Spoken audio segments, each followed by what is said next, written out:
মালদায় বিপুল জন্ম শংসাপত্রের অনুমোদন পঞ্চায়েতের 2023 সাল থেকে 2024 সালে বেড়েছে জন্ম শংসাপত্রের অনুমোদনের সংখ্যা।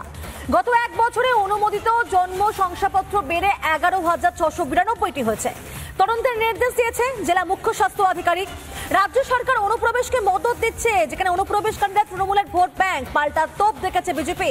মালদা বিপুল জন্ম শংসাপত্রের অনুমোদন পঞ্চায়েতের 2023 সাল থেকে 2024 সালে বেড়েছে জন্ম শংসাপত্রের অনুমোদনের সংখ্যা। জেলা মুখ্য স্বাস্থ্য আধিকারিক এবং গ্রাম পঞ্চায়েত প্রধান কি জানিয়েছেন শুনুন।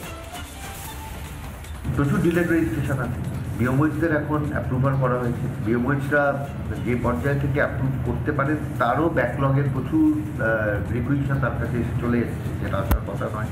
এই জায়গাটার গ্যাপ আছে, সেই জায়গাটা হচ্ছে যে কোথায় জন্মেছে, কবে জন্মেছে, কোনো ভেরিফিকেশনের এসওপি আমরা এখনো পাইনি। না প্রচুর পর্যায়ের এরকম সমস্যা আছে। মানিকচকেও আছে, মানিকচক থেকেও এসছে আমাদের কাছে কমপ্লেন। ইংলিশ বাজার ব্লকে প্রচুর আছে, হরিচন্দ্রপুর টুয়ে আছে, সমস্ত ব্লকগুলোতেই এরকম আছে। কোনটা ডিলেট অরিজিনাল, কোনটা ডিলেট রেজিস্ট্রেশন ডিজিটালাইজ করছে যেটা ফলস, সেটা প্রচুর সময় লাগবে।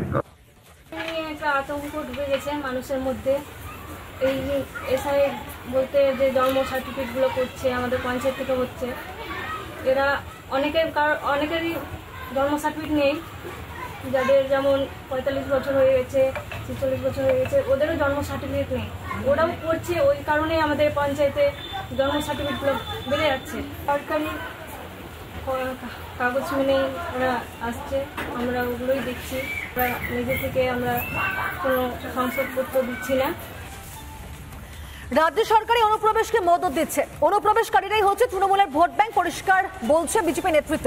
তবে এই নিয়ে তৃণমূলের মতামত কি বলছেন স্থানীয় তৃণমূল এবং বিজেপি নেতৃত্ব, শোনা যাক। অলরেডি এনকোয়ারির জন্য জেলা সমাহর্তার এন্ড থেকে, সিএমও সাহেবের এন্ড থেকে, জেলা প্রশাসনের এন্ড থেকে অলরেডি এটাকে ইনভেস্টিগেট করার জন্য অর্ডার ইস্যু হয়ে গেছে। Border is under the control of central department. স্বরাষ্ট্র দপ্তরটা কার?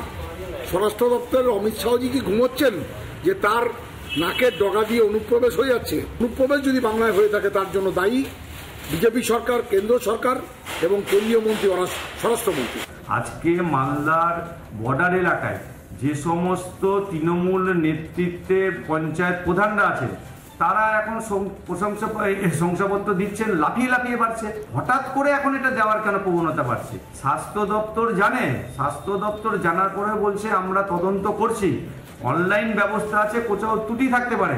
কোনো ত্রুটি নাই। ভারতীয় জনতা পার্টি দায়িত্ব নিয়ে বলছে কোনো ত্রুটি নাই। এখন পশ্চিমবঙ্গ সরকার বিএসএফ এর ঘাড়ে দোষ দিচ্ছে। তো পশ্চিমবঙ্গের তৃণমূল সরকার এমনভাবে ব্যবস্থা করেছেন যে প্রশাসন আর দল এক।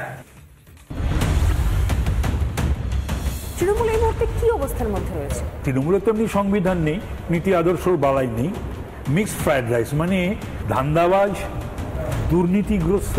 আপনাকে সেই কবে থেকে দেখছি এই এই এই জিনিস, আর বাকিদের তো মোটা মোটা শোনাচ্ছেন, বড় বড় কালো কালো গাড়ি। আপনি করলেনটা কি 50 বছর রাজনীতি করে? আমরা করতে আসার জন্য তো রাজনীতি করিনি, রাজনীতি আসিনি। একটু 19-20 হলে ওরা বুঝতে পারবে যে তৃণমূলকে কজন ভালোবাসে আর মমতা ব্যানার্জিকেও কজন ভালোবাসে।